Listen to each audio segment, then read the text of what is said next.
తెలంగాణ వ్యాప్తంగా వినాయక చవితి పండుగను అంగరంగ వైభవంగా నిర్వహిస్తారు.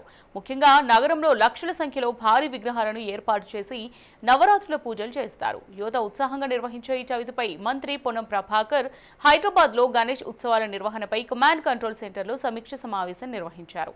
ఈ సమావేశానికి GHMC, police, water works, revenue, R&B అధికారులు హాజరయ్యారు. వీరితో పాటు భాగ్యనగర్ గణేష్ ఉత్సవ సమితి, ఖైరతాబాద్ గణేష్ ఉత్సవ సమితి సభ్యులు సమీక్షలో పాల్గొన్నారు. ఈ సందర్భంగా విగ్రహాల ప్రతిష్టాపన మొదలుకొని నిమజ్జనం వరకు ఎక్కడ సమస్యలు రాకుండా చర్యలు తీసుకోవాలని అధికారులకు మంత్రి పొన్నం ఆదేశాలు జారీ చేశారు.